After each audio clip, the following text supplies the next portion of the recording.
Fair enough. Russell's boring as fuck. I really wanted to be in Muslim. Our first port of call is the Imperial College Union, where you can find cheap alcohol, cheap food, lots of outside seating and a big menu, plus the added bonus of a cash point on site. However, this cash point is almost always broken. There's also a lack of tables and chairs inside, which is particularly bad in the winter months, and any tables and chairs that are free aren't really clean. Here we are in ice cold conditions outside on a cold January afternoon, but people are still sitting out here. This is due to the catastrophic lack of seating inside the building.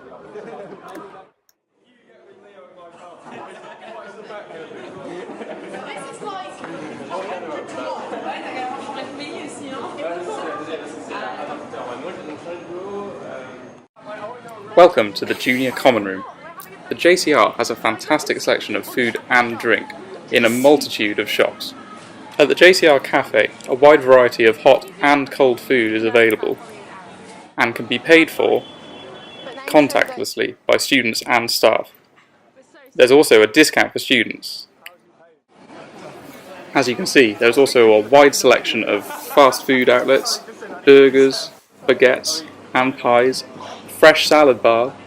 Pancakes are also available from every student's best friend is NJ. NJ makes the tastiest pancakes in the world. However, it's not all rosy in the JCR. It gets very busy, especially at peak times. The menu is basically be the same forever, and they run out of food very quickly. Afternoon lunches are not an option here. Like she follows you, and then No, we don't. We do. Welcome to the library, famous for its very confusing doors. Yep, he still can't get in. Ah, here we go. The selection at the Library Cafe is nowhere near as good as the JCR. However, they do have some hot food available here which is not available anywhere else, like the world famous jacket potatoes. Drinks are more expensive here as well, and the seating is much more restricted. They do have computers, but they're quite unsanitary. Depending on the day of the week, food gets cut to half price at 4, which is pretty awesome.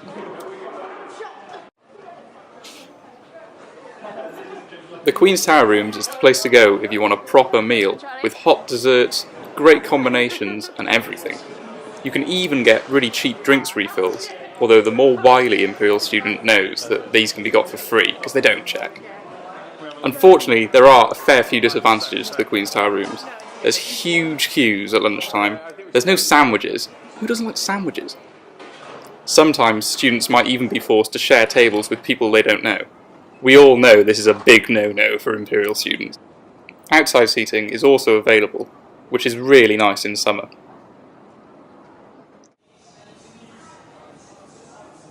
Finally, we have Eastside Bar.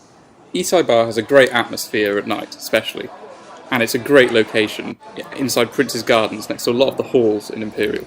It's great in summer because you can sit out on the lawns with your friends, drinking some Pimm's. It also has a really cool LED bar, which lights up so brightly at night.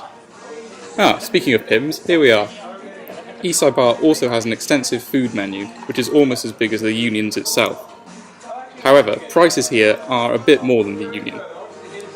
There is, however, a lot more seating here, which is good, especially on cold days. Ah, to team skills! Cheers, everybody! If all else fails, you can always go back to the student tea point. Good old student tea point.